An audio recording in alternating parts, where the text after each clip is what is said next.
Taksil sa tiwalang ipinagkaloob ng mamamayan, betrayal of public trust, yan ang ginawa ni Pangulong Ferdinand Bongbong Marcos Jr. at ito ang dahilan kung bakit dapat siyang ma-impeach. Nakapaloob sa impeachment complaint na aming inendorso ang buong katotohanan na magtatahi at magbibigay linaw kung bakit sa ilalim ni Pangulong Ferdinand Bongbong Marcos Jr. nangyari ang pinakamalaganap, sistematiko at sentralisadong paglimas ng pondo sa kaban ng bayan sa kasaysayan ng Republika mula nang mapatalsik ang diktador na si Ferdinand Marcos Sr. noong 1986 na naitala sa Guinness Book of World Records dahil sa ill-gotten wealth, following in the footsteps, like father, like son. Sa unang 3 taon ng Administrasyong Marcos Jr., daan-daang bilyon ang pondong sangkot sa flood control corruption scandal. Nangyari ito hindi dahil sa kanya-kanyang diskarte ng ilang mga tiwaling opisyal ng DPWH, mga ganid na kontraktor at ilang korap na senador at kongresista o ng mga nasa ibaba, paligid at katabi ng Pangulo habang siya'y walang kamuwang-muwang at namulat na lamang sa katotohanan nitong SONA 2025 na may corruption pala sa gobyerno niya. Nangyari ito dahil pinahintulutan ni Pangulong Marcos Jr. na maging opisyal na patakaran ang pagpaparte ng DPWH budget sa mga opisyal ng Malacanang, Senado at Kongreso, yung tinatawag na allocables at non-allocables, para pagkakitaan ng mga kickback na tinatawag na ngayong commitment o advance. Ang pondong publiko napunta sa pansariling pakinabang. Yan ang unang pagtataksil ni Pangulong Marcos Jr. sa tiwala ng bayan. Hindi pa nabusog sa pondo ng DPWH, kaya nangyari sa ilalim ni Pangulong Marcos ang walang kapantay sa kasaysayan na paglobo ng unprogrammed appropriations. Ayon sa batas, tanging ang Pangulo ang may kapangyarihang mag-approve sa paggamit at pag-release ng pondo mula sa unprogrammed appropriations. Ginamit niya ang kanyang discretion para aprubahan ang 213 billion na dagdag na proyekto ng DPWH kasama ang 111 billion para sa flood control na pawang napunta sa korupsyon. Mas masahol pa, pinahintulutan niya at hindi pinigilan ang pagkuha ng 90 billion na pondo ng PhilHealth para gamitin sa infrastructure, bagay na tahasang labag sa sin tax law at dineklarang iligal mismo ng Korte Suprema. Pondo para sa kalusugan, dinala sa kurakot. Yan ang ikalawang pagtataksil ni Pangulong Marcos Jr. sa tiwala ng bayan. Ngunit, hindi lang command responsibility o sin of omission ang kasalanan ng Pangulo. Direktang nag-utos siya ng hindi bababa sa 100 billion na insertion sa 2025 budget at tumanggap ng hindi bababa sa 8 billion na kickback. Saan ginamit ang pera? May bahaging napunta sa personal, ngunit ang kalakhan ginamit para sa eleksyon. Ito ang sekreto sa likod ng pagbaha ng pera sa panahon ng eleksyon. Pera ng taong bayan, ginawang kickback mula sa kontraktor, pinambili ng boto para manalo at umulit ang siklo. Ganyan mismo ang ginawa ng Pangulo. Ito ang pinakadirekta at masahol na pagtataksil ni Pangulong Marcos Jr. sa tiwala ng bayan. Sa mga tagapagtanggol na nagsasabing siya nga ang unang naglantad ng flood control scam, paano mong sasabihin sangkot at pasimuno siya? Sabi ng mga nagrarally, Marcos, Duterte, walang pinag-iba. May batayan yan. Si Duterte may tokhang na kumitil sa libong buhay at may peking gera kontra droga na tumarget sa ilang drug lord. Yung pala, pangunahing protektor si Duterte ng sarili niyang mga drug lord habang pumusturang numero 1 kalaban ng droga. Si Pangulong Marcos naman, tinokhang ang bilyones na pondo ng taong bayan at naglunsad ng peking gera kontra korupsyon kung saan siya ang bida habang dinidiinan ang ilang korap, ngunit pinoprotektahan ang sarili at ang pinakamalapit niyang mga nandambong. Sufficient in form and substance ang complaint na aming inendorso. Wala tayong nakikitang dahilan para ibasura ng komiting ito sa napakaagang yugto at hindi pa abutin sa hearing. Nariyan lang sa tabi, nakatago sa publiko ang dalawang opisyal na merong mga resibo at ledger na magpapatunay sa direktang papel ng Pangulo, pagtanggap niya ng kickback at kung paano ginamit at saan napunta ang pondo. Maaari silang pasalitain sa pagtuloy-tuloy ng impeachment proceeding na ito. Tinutukoy ko sina former Executive Secretary Lucas Bersamin at Undersecretary Adrian Bersamin. Ito ang buong katotohanan. Si Pangulong Ferdinand Bongbong Marcos Jr. ang pinakamalaking isda sa flood control corruption scandal. Ginawa niyang command center ng organized plunder ang Malacanang.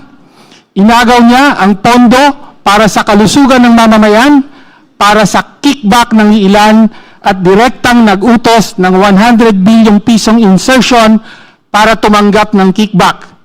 Malubhang pag-abuso ito sa kapangyarihan ng pagkapangulo at pagtaksil sa tiwalang ipinagkaloob sa kanya ng mga Pilipino. Dapat siyang ma-impeach. Maraming salamat po, Madam Chair. Thank you. Honorable Sara Ilago.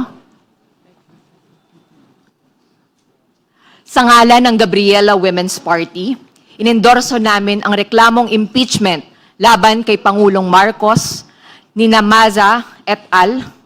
Bilang bahagi ng tuloy-tuloy na paglaban sa korupsyon at mahalagang hakbang tungo sa pananagutan.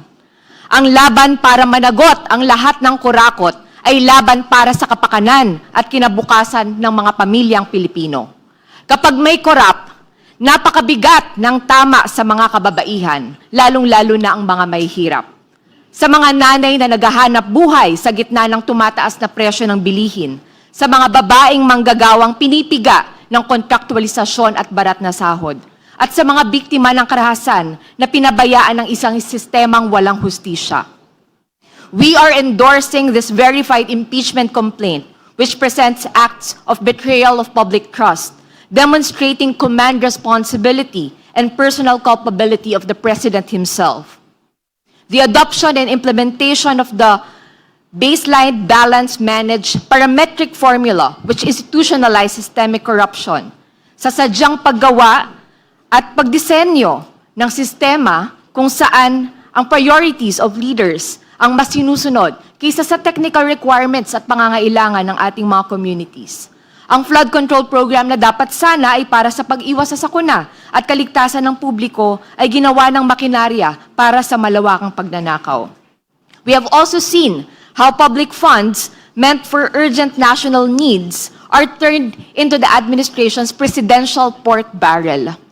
Sa pag-authorize ng Pangulo sa release ng 213 billion pesos ng unprogrammed appropriations, kung saan ang 111 billion pesos para sa flood control projects na pinili batay sa priorities ng leaders lang, ang pondo para dapat sa pagtugon sa pagbabaha at kalamidad ay ginawang pondo para sa sistematikong katiwalian.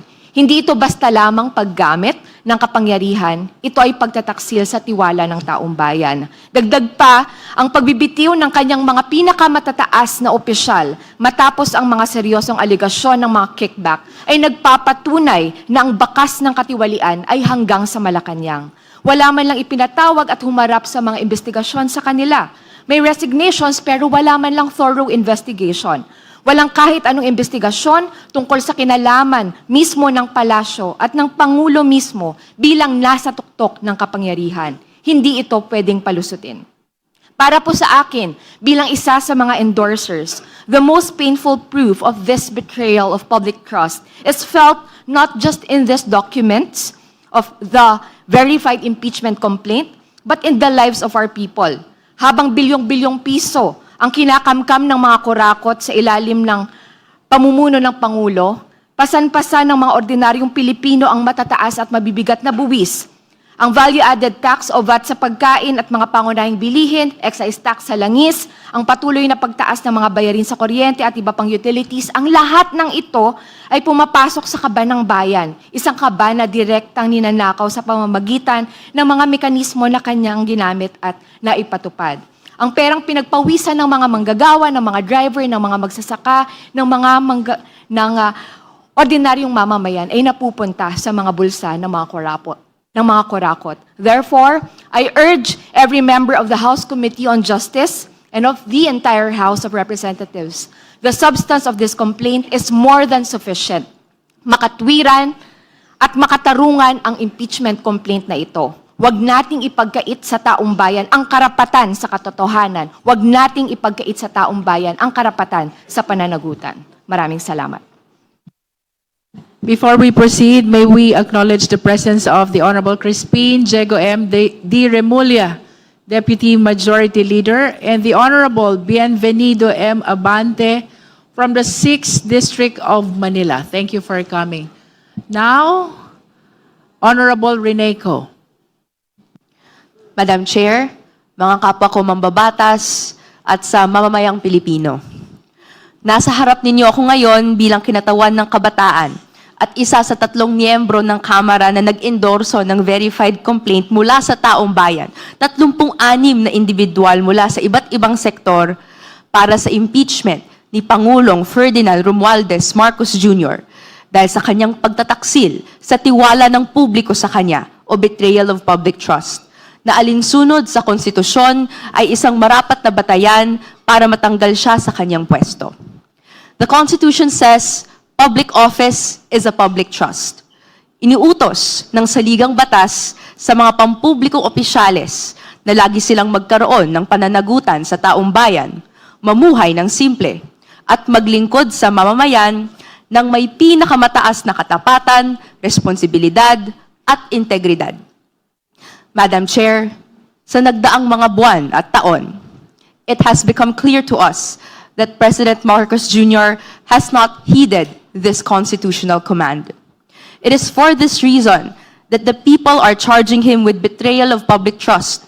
Ayon sa Korte Suprema, sa Gonzales III versus Office of the President, ito ay maituturing na gross faithlessness against public trust, tyrannical abuse of power, inexcusable negligence of duty, favoritism, gross exercise of discretionary powers, at iba pa, na nakakayurak sa interes ng publiko at nakakasira sa reputasyon ng opisina. May nakikita tayong 3 kagagawan na pasok sa definisyong ito. Una, pinagtaksilan niya ang tiwala ng publiko sa pag-institutionalize ng isang sistematikong iskema ng korupsyon sa pamamagitan ng pagbuo at pagpapatupad ng pinangalangang BBM Parametric Formula bilang opisyal na mekanismo ng alokasyon ng pondo para sa flood control projects at iba pang infrastructure projects ayon sa dikta ng mga opisyal ng administrasyon at leadership of the legislature, thereby converting the national infrastructure budget into a centralized apparatus for plunder. Ikalawa, sa ilalim ng termino ni Pangulong Marcos Jr., pinalobo niya ang unprogrammed appropriations sa mga halagang hindi pa kailanman nakita ng kasaysayan natin. Sa ilalim nitong iskema ng budget na kailangan ng direct approval ng Pangulo, kumuha ang Malacanang ng pera galing sa PhilHealth, PDIC, upang pondohan ng flood control projects na napatunayan ng bukal ng pangungurakot. Nagpapakita ito ng gross exercise of discretionary powers for purposes contrary to the duties of the office. Sumumpa ang Pangulo na itaguyod ang konstitusyon, pero sa pag-abuso sa unprogrammed appropriations ay sangkot siya sa paglabag nito, sa paglusot sa konstitusyonal na kapangyarihan ng Kongreso na itakda ang pambansang budget. Ikatlo, may mga testimonya na personal at direktang iniutos ni Pangulong Marcos Jr. ang pagpasok ng hindi bababa sa 100 bilyong pisong halaga ng mga maanumalyang flood control projects at iba pang proyekto ng infrastruktura sa 2025 General Appropriations Act. Si Yusek Bernardo mismo, ang ginawang state witness ngayon sa mga kaso kontra korupsyon, ang nagkumpirma na may nakuha nga ang Malacanang. bagay na kinikilala sa Senate Blue Ribbon Committee hearings. Marami ang nanalig sa mga ulat at pangako sa SONA pa lamang ng Pangulo. Noong SONA 2024, may pinagmalaki na may natalang 5,500 na natayong flood control projects. Pero sa sunod na taon, lalabas na sa buong panahon pala ay wala raw kaalam-alam ang Pangulo sa pangungurakot dito. Kundi man ito pagpapanggap at panloloko sa publiko dahil sangkot siya, lantaran naman itong kapabayaan. Sumumpa ang Pangulo to, quote, do justice to every man, to consecrate himself to the service of the nation. At sa dulo, hindi naman po ito nakita. In the past year, we, the youth, heard time and time again of the expectation from us to take charge of our future.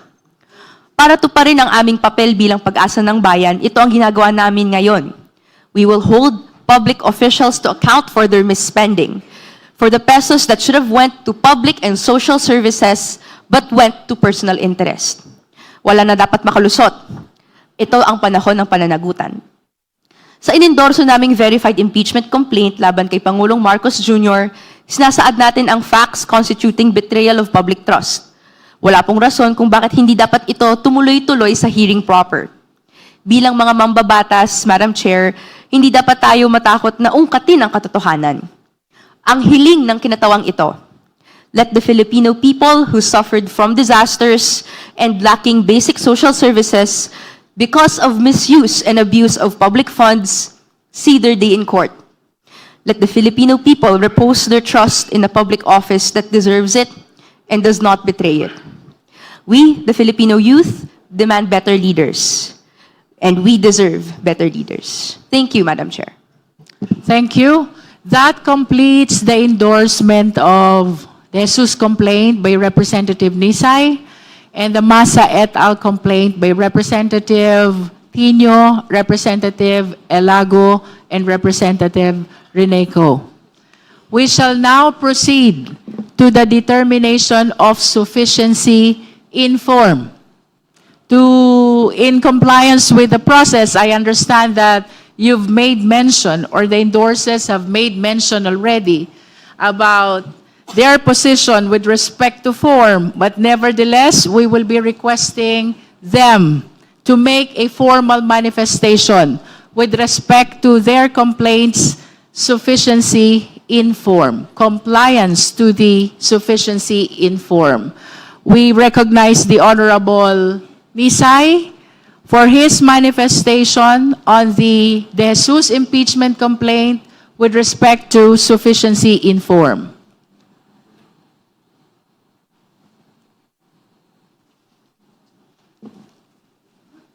Madam Chair, regarding po sa sufficiency in form, lahat po ng aking nabanggit ay malinaw na ginawa po natin kasama ang complainant para po matuloy ang impeachment complaint ng atin pong private citizen na si Attorney Andre De Jesus. Nakapaloob po dito ang 5 argumento na kung saan ito po ang gustong malaman ng taong bayan na kung saan ang problemang kinakaharap na to ay pinangungunahan ng ating presidente. At sa limang arguments po, nakapaloob dito ang tatlong grounds, kasama ang graft and corruption, pag-benefit mula sa mga kickbacks na nakalink sa mga budget insertions at ghost projects, ang pagbuo ng ICI o Independent Commission for Infrastructure upang magamit na depensa sa mga political allies na sangkot sa mga anomalyang flood control projects. Pangalawa, ang culpable violation of the Constitution, ang pagpayag na isurrender ang dating Pangulong Rodrigo Duterte sa ICC o International Criminal Court na walang due process sa ating sariling bansa. At ang pangatlo, ang betrayal of public trust, ang hindi pagbito sa mga program appropriations at special provisions nito sa ating mga national budget. Ang di umanong paggamit ng droga ng Pangulo at unfitness upang mamuno, kasama rin po dito. So, Madam Speaker, Madam Chairman, naniniwala po ako na ang verified complaint ng atin pong private individual na si Attorney Andre De Jesus ay sufficient informed. Thank you, Representative Nisay. For the guidance of the committee members, I wish to add that apart from the verification and as part of the formal requirements of the impeachment complaint, we have to check if it is signed by the complainant, if it is duly verified, if the verification is correct, which means it has to be based on personal knowledge or authentic records. We have to check as well whether the impeachment complaint is supported by a resolution of endorsement by at least one House member. Of course, we know for a fact already that our colleague, the Honorable Jet Nisay, is the endorser of the De Jesus complaint. Representative Nisay has manifested already his position that the Jesus complaint is sufficient in form. Now, the chair wishes to hear the comment of the committee members. Madam Chair,